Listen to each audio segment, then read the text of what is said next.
Welcome to the Build Different podcast. We are your hosts, Bethany and Sarah, and this is the podcast where we dig deep into the minds of fellow real estate investors and entrepreneurs. We pull back the curtains to learn all of the secrets and strategies on the road to success. Go ahead and introduce yourself and tell us what you're up to in San Diego these days.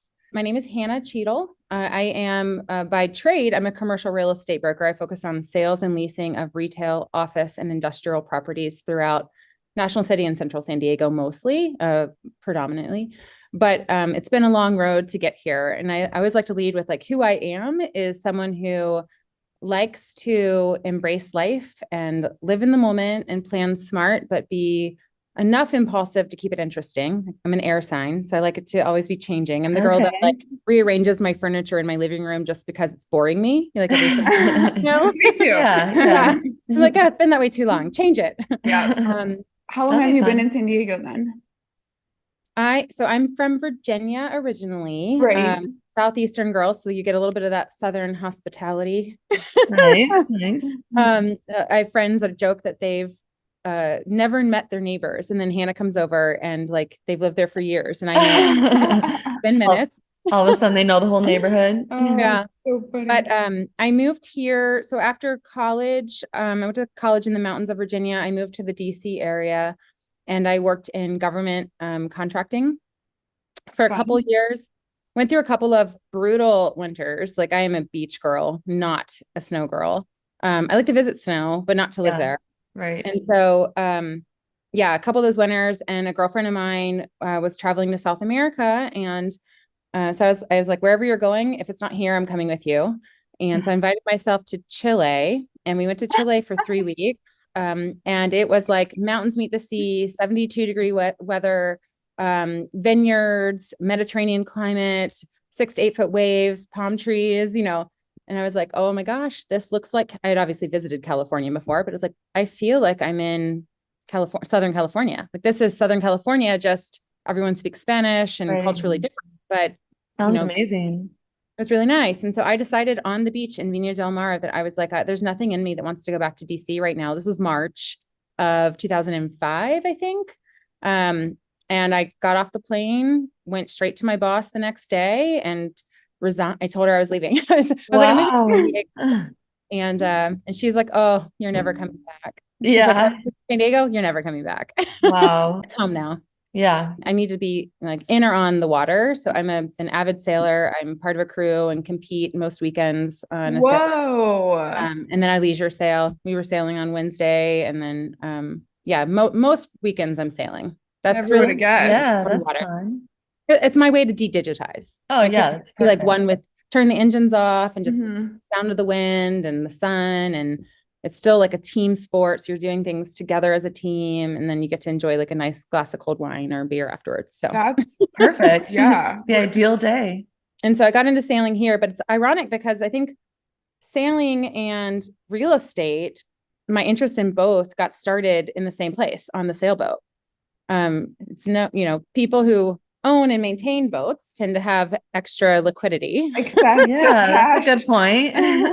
And I was like, this is a really nice life. How do I get this life? I want to be able to do this. And there's a trend. I mean, the trend that you probably brought you both into this business too is majority of self-made individuals have at least a substantial part of their portfolio is real estate, is underlying real estate. So I started learning and talking. And I remember with the first night I met one of my best friends now who owns a couple of different boats in town and I credit kind of 2 key friends that I had met to introducing me to sailing.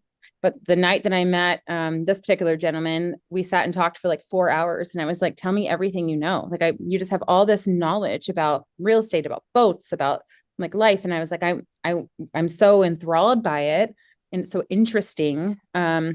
Just teach me. And, it wasn't a formal mentorship program, but I will accredit majority of my success in life, absolutely to, a handful of mentors that have come in and out through certain chapters of my life and been willing to invest the time in answering questions and guiding me in even partnering with me in deals to help give you a foot in the door and get you going when they see that potential in you and that drive. And so I feel like now I'm at the point where I really want to give that back and That's continue good. to teach the next generation, so to speak. Yeah, that's great. Tell us more about your involvement in real estate these days. Well, I work probably 80-hour weeks, 60-hour week. It's fun though. I don't feel like it's work at all. I'm here with you right now and this is work, but this is great. So I think I love this business because majority of what I'm doing is commercial sales and leasing. And it builds off of my 18 years of working in digital marketing and working in that B2B space, that business to business space. So during that time, I probably worked with close to 10% of Fortune 1000 companies over the course of like 15 years, working on big capital expenditure type of projects. So when I started to combine my passion for real estate and kind of my side hustle in real estate that happened concurrent to that for 15 years with my transferable skills of my day job, it was natural for me to continue working with business owners and businesses. And that led me into commercial real estate as a real estate professional. But on top of that, I'm managing in collaboration. I don't want to take any credit away from my partners because I do have a series of partners and they're also equally as involved. But we self-manage our portfolio of properties. So right after I get off the phone with you guys, I'm running over to a water heater went out. So oh no. Oh, great. Do the property management stuff. So I have to deal with that today. Various different water intrusion issues with all the rain we've been having this year. The roofs. It's so many roofs. Yes. Coming down. And all these old houses. San Diego has so many old houses. But so I still manage my portfolio. And then my partner, my partner in life is a general contractor. And so we're constantly also doing rehab projects and ADU additions and various projects. And it kind of is very complementary because I have clients that I property manage for, or I property manage my own businesses. And then he helps get the work done. It's like I'm almost like a sales force for his business. So we're employed. Perfect. And we roll that into our own properties. And then we're working on adding those on. And then I'm helping take all that knowledge and now consult and handle the transactions for leasing and sales for businesses and investors. Cool. Tell us a little bit more about the commercial real estate aspect, because we touched on this last week when we were talking about all the different things that you manage or clients that you have. And there's a big difference between selling a commercial building and leasing a commercial building. Can you give a little bit more explanation and detail into how that goes in your day-to-day? Yeah, absolutely. I mean, I think as a business owner, it's a similar thought process as a residential tenant. Are you ready to purchase a home, or is there some life circumstances that lead you to needing to rent a home, right? And for many business owners, especially if you're a newer business, leasing is a natural step to be able to get the office space or the business space that you need. Typically, to be able to purchase a building, most lenders would prefer to at least have 2 years of tax returns for the business entity to be able to then leverage that and get you formally qualified to do a purchase. What I will share is that the leasing market on the commercial side is probably equally as limited and in demand as it is in the residential side within the San Diego submarket. It definitely varies by asset class, but we all are amply aware that post-COVID, there's an abundance of office space, for example, on the market. But what I think is contrary to popular belief, at least in my experience recently, is that we've seen a lot of the smaller businesses do one of two things. They're either going from full work from home to, if they have 5 or 10 employees, needing to have small office space that employees can come to and come together for at least a couple days a week in a hybrid model. Or alternatively, they and then I'll say the bigger companies that I'm seeing, like them kind of downsize. So your headquarter spaces, your 20,000, 30,000, even 50,000 square foot big buildings, those are sitting vacant certainly longer.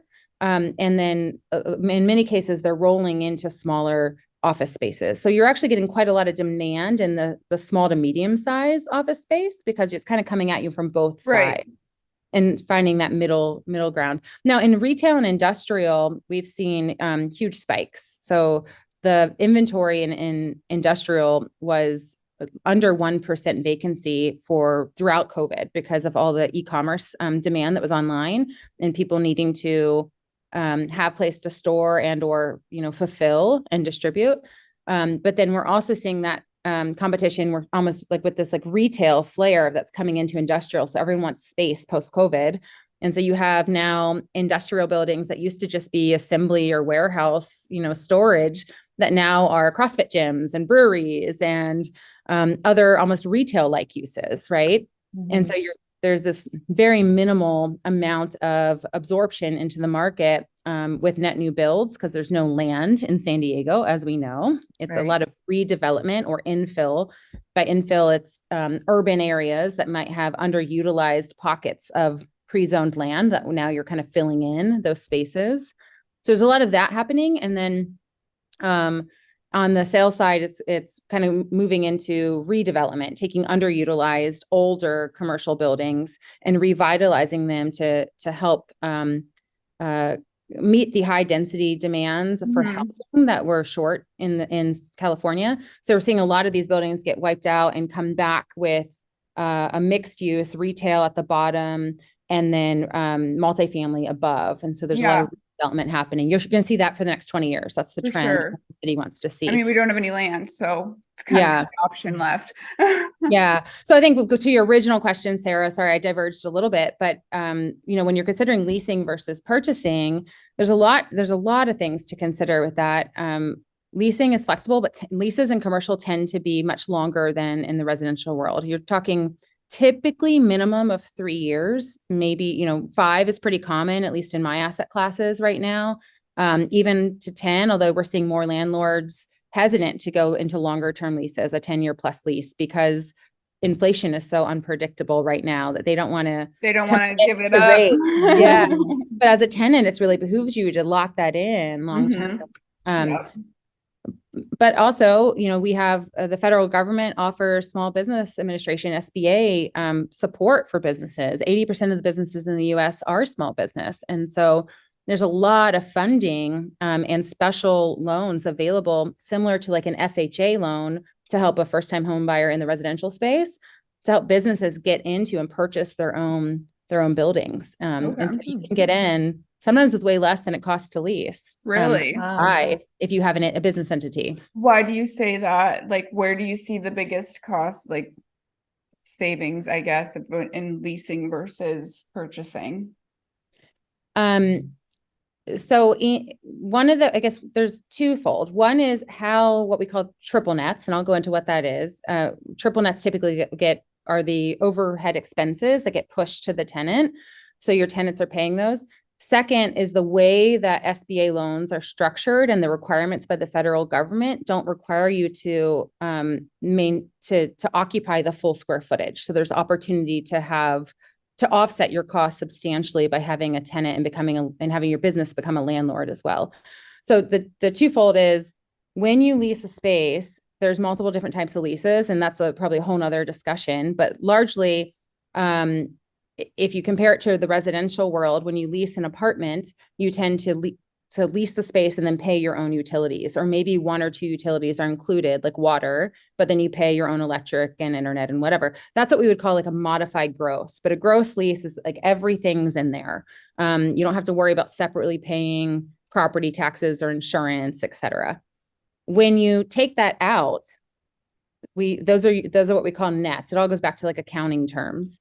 But there's the general operating expenses for like maintenance of the property, including landscaping, et cetera, or common areas. If there's foyers and general use space, the cost to maintain those gets divided by the tenants and pushed in the commercial space, pushed to the tenants to pay for. Then you pay a proportional share of the building if it's a multi-tenant situation, for property taxes and insurance as well. So they're paying more than in a residential perspective. Your tenant tends to pay, and if you're leasing, you're tending to pay for a lot of what in a residential perspective you wouldn't normally pay for.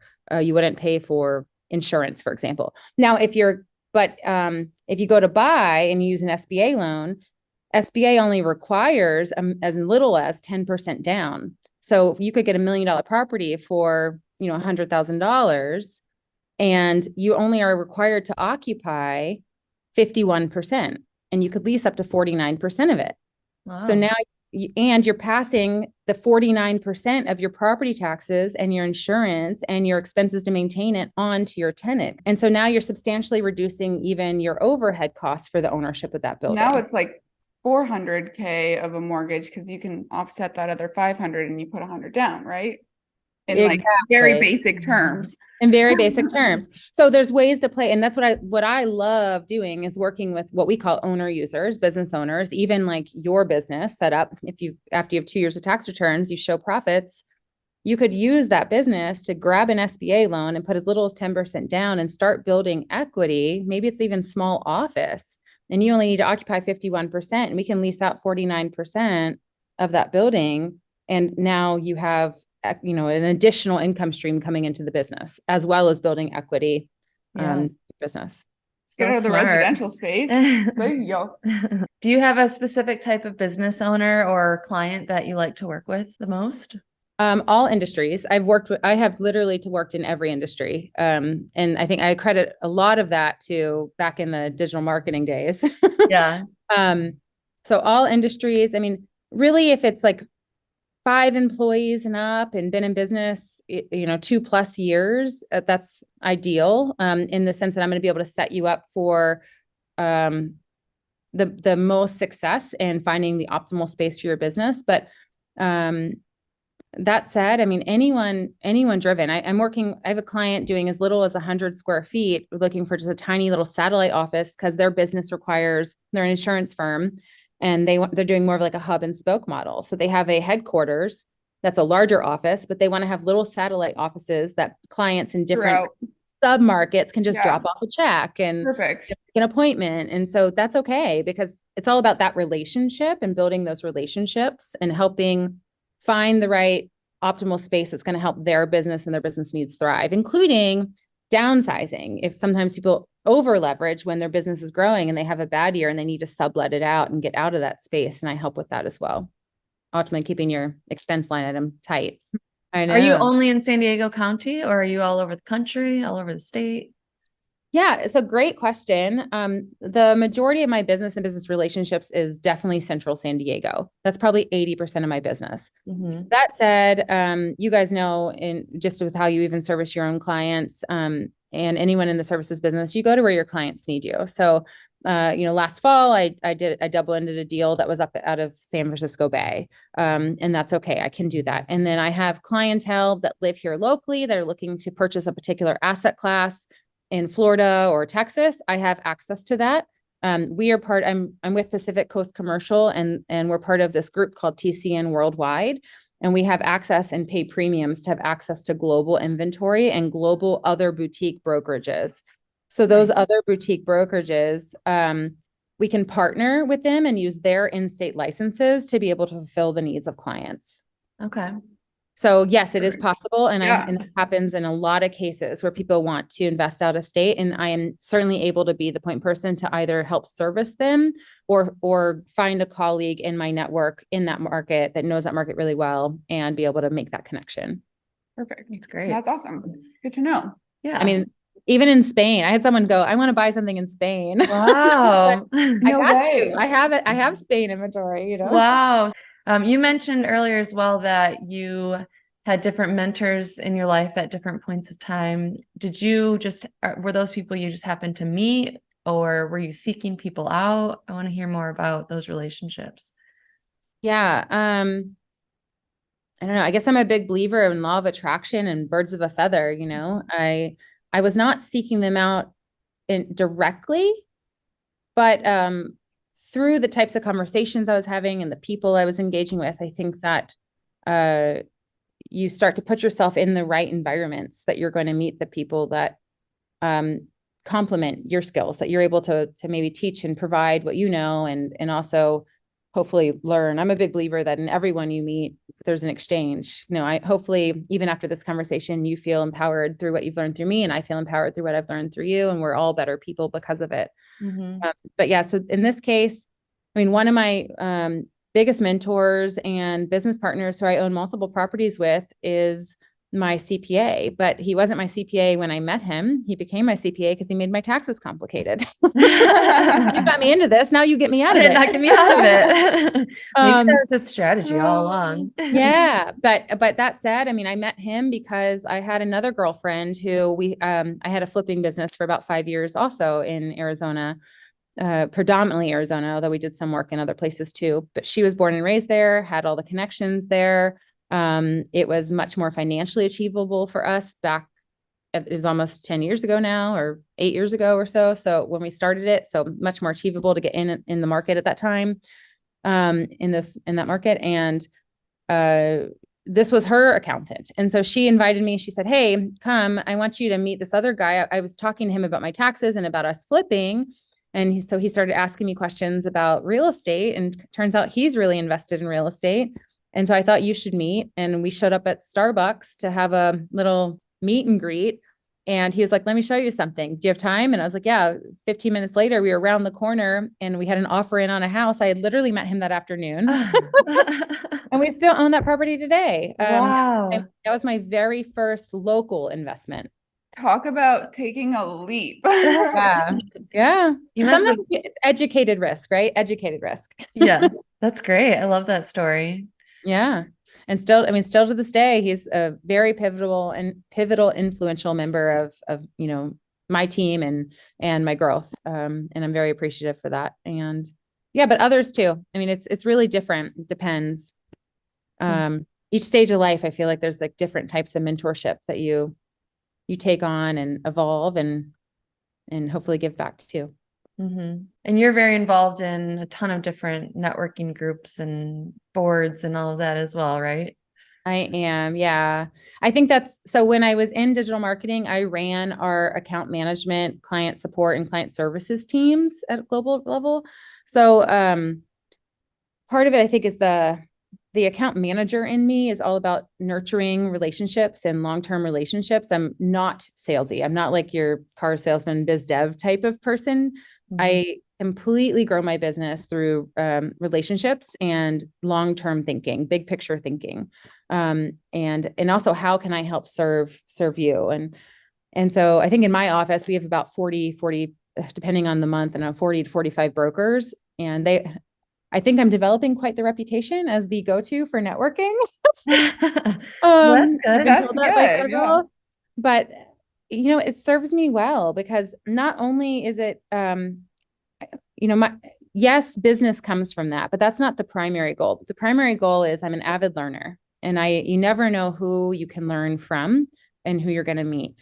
I love problem solving. So if there's a way I can help someone else's business grow or their initiatives, or even on a personal level, if they're going through something that I can empathize with or I've been through, and I can be there for them as an individual to help them then be a better, professional or in achieving their goals, then that is goodwill. And I do believe strongly in karma, mm-hmm. And that it comes back to you. So yeah, for me, it's a beautiful part of the social like ecosystem of being able to meet people. And you never know. I never judge a book by its cover. You just never know who you're going to meet and who they're going to know and what they're going to provide to you and you to them, and how it might help you. For me, networking too helps me really have the best preferred partners list. I feel like I can serve my clients even more comprehensively, because if they have any need whatsoever, from roofing to payment processing, and saving them money on their expense line item by introducing them to the right payment processor, which is San Diego Payment Processing, by the way. Good to know. Anything like that, then I can help. A linen service or whatever it might be, because there's so many aspects of dynamically supporting a business, and to know the best in each market and each industry and be able to have that preferred partners list is, I think, vital in being a key source, that a resource for your clients. Mm-hmm. I've never really thought about that in the commercial space, because obviously in the residential space, there's different vendors that new homeowners might want referrals for. But yeah, in commercial space, I didn't think about like the payment processing and the linen services that you mentioned. There's all these security other systems. yeah. all kinds of Okay, things. Yeah. You're a major Yeah, resource for your clients. That's Absolutely. true. I love And that. sometimes, and it's a lot of work, right? Like as a business owner or even as a new home buyer, like you have so much on your plate with just managing your household or your business. And that's your core function that I think the biggest thing I notice with most clients is they just get burnt out because they got into this business because they had a passion for it. But then running a business and running it and having it grow around you it can be exhausting and overwhelming until you can get the right team in place to help you scale. And so if you have a payment processor, for example, or if you have a security system, for example, you might just stay with them because it's there and it's another thing you just don't have to It's think just about. one that you don't have to have on your Yeah. list that doesn't finish ever. But if I can say, make this exactly. And I'm like, if I can say, make this one phone call and I'm fairly confident this company can save you at least $1,000 a month. It's probably worth your time, right? Yeah. To make a phone call, and it's easier. You didn't have to do all the research, and I've Mhm. kind of already vetted these vendors for you. Yeah, Right. because you obviously you want to continue building a relationship, so it's not going to behoove you whatsoever to refer them to somebody that's Right. not going to do them justice.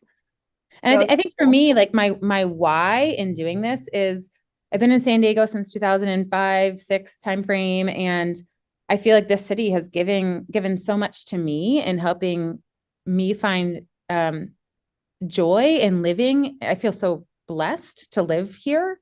And so part of it is like bringing the services and the I guess the amenities kind of back to the city. So if there's like an underutilized space that maybe is run down or doesn't get any traffic, or that neighborhood, when residential agents are placing home buyers into these neighborhoods and they're growing, well, I'm like, well, they need a smoothie shop, they need a dry That's what cleaner, they need. Yeah. they need services that make the household and the residents happier. So it's helping bring that back to the community and kind of giving back to our local economic development. It's an interesting perspective that you've loved the city so much and have felt that you've gotten so much from the city that you want to be a part in building it for everyone else too. Yeah. What's your biggest challenge on a day-to-day basis? Ooh, so many. I think time, I think for all of us, time is a finite resource. It is like we all are given the exact same amount of it. Yeah. And I've been through all the motivational speakers that tell you, the morning is important. Make sure you hit the gym first, get the right mindset, have your wheatgrass shot, Your wheatgrass shot. Hey, Do you follow that? I like that. No, I love I do. I have shots. wheatgrass almost every morning. Ginger shots. Oh, wow. I love Ginger the shots. turmeric. I'm like, if I see them, I'm like, yep, taking that. That's me. It's my jam. But yeah. So I feel like I do a pretty good job, but it's finding the balance, just like anyone else. Not getting so inundated with the urgent, not important item, and trying to stay focused on the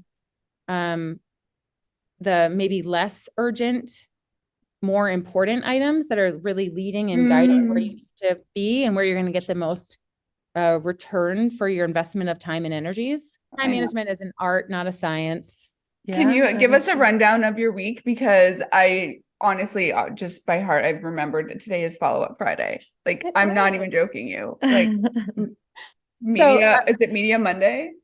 Marketing Monday. Monday? Yeah. So and then for our listeners, like when Sarah, Bethany, and I first met at a RIA, a real estate investment women's networking event, I was sharing that I like to have a loose schedule, but not a hard one because things are fluid. But generally speaking, I try to keep on Mondays is when I plan marketing. So I'll schedule my posts for the week. I'll write my articles. I'll do my even research on like market research and types of material that I need to put together or start working on website and updates and things like that. So it's kind of all scheduled for the week or for the next 2 weeks. And then on Tuesdays and Thursdays, I call them like my tenant Tuesdays or my,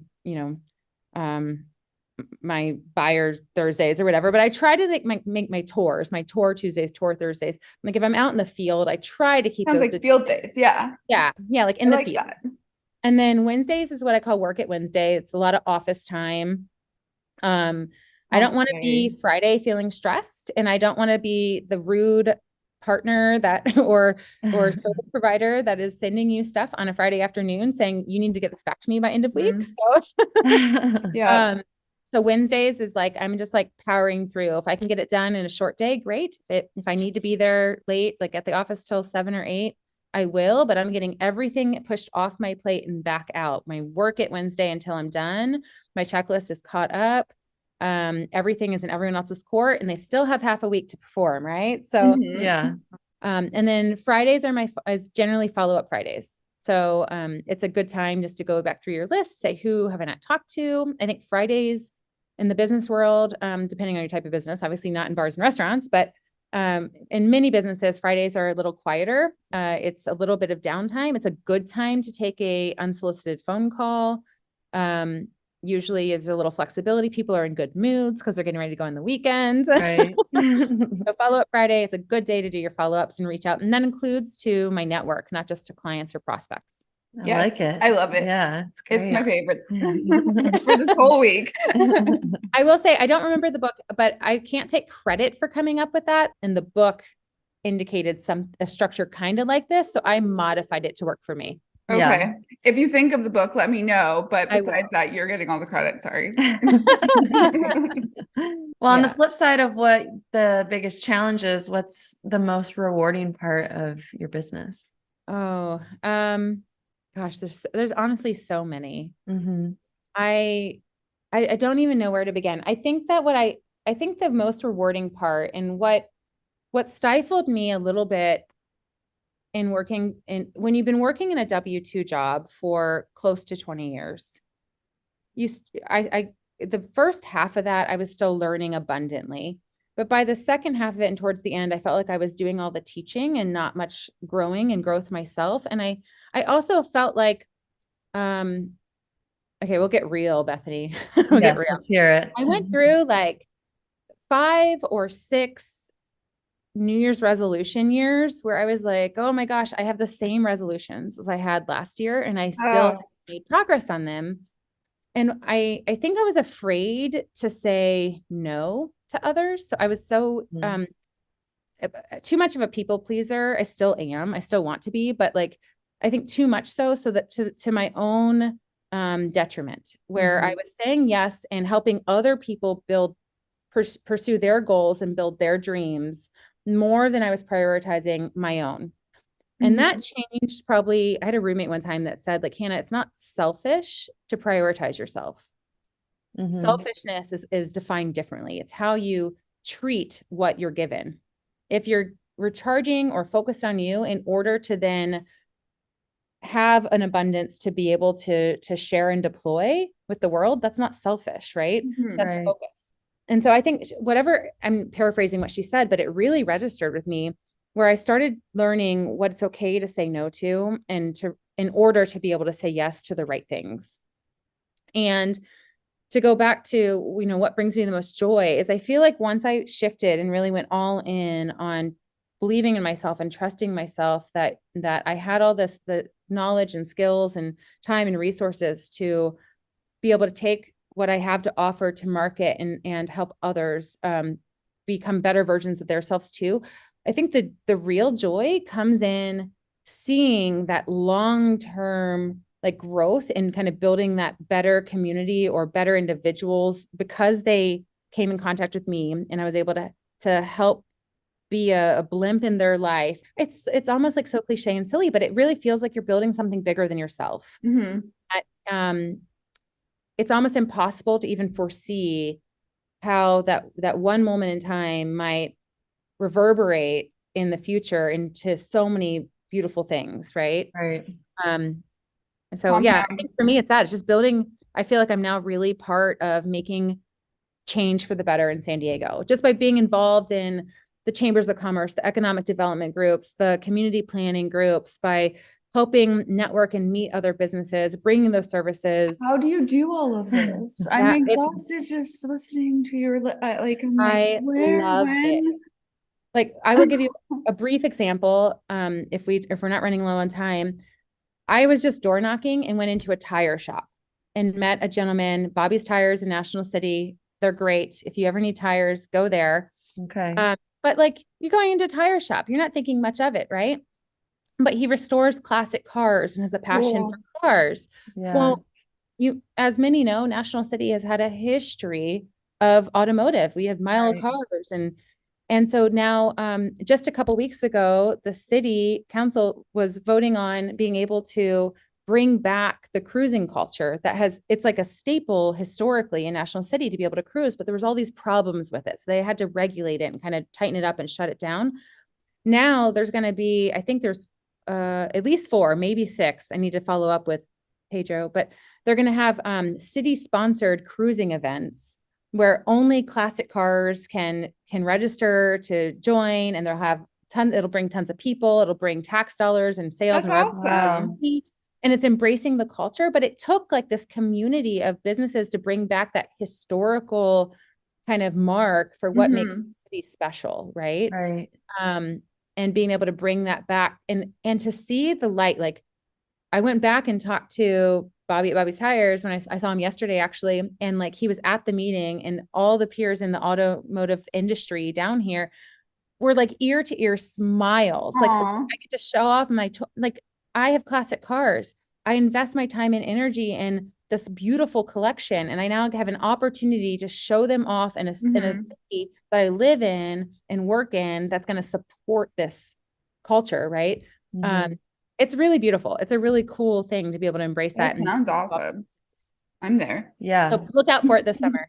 Yeah, definitely. We'll Yeah. have to go check it out. I mean, it sounds like just in general, you're able to impact a lot of people's lives in different ways, whether it's just individual businesses saving money on their payment processing or being a part of a city board to bring back events like this. That's really cool.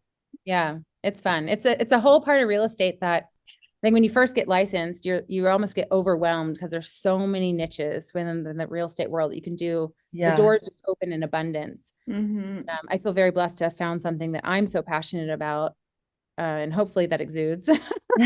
Yeah, it definitely does. And I love like meeting other experts like yourselves that are so, talented in your own respective niches of the real estate market, and being able to do all of that to help ultimately beautify our city and hopefully welcome even more people to it as we allow more housing. Seriously, keep on expanding. We need those mixed use zones. Yeah, that's right. Coming. Well, any final thoughts you'd like to leave with us? Or how we can get in contact with you for anybody else who's interested in asking more questions or are interested in finding their own commercial space.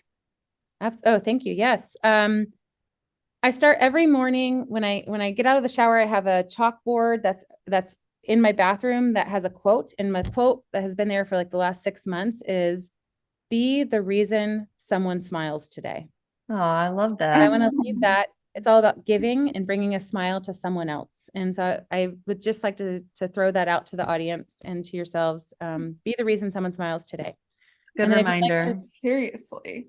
And if you'd like to be in contact, so I am on Facebook and Instagram and TikTok as California Business Space, CA Business Space. I am California Business Space team within Pacific Coast Commercial, and you can reach me at Hannah, HANNAH at pacificcoastcommercial.com. Perfect. Or my business, give me a call or a text at 619-940-4811. There you go. Sounds good. We'll link all that in the show notes. And I offer referral fees to all my residential agents. Okay, good to know. Good to know. All right. Well, Hannah, thank you so much for hanging out with us today. It was great chatting, and look forward to seeing you again. Insightful. Getting pleasure and honor. We hope you enjoyed that episode of the Built Different podcast. Be sure to like and subscribe and follow us on Instagram at built.different.podcast. Check out the show notes for additional information and resources.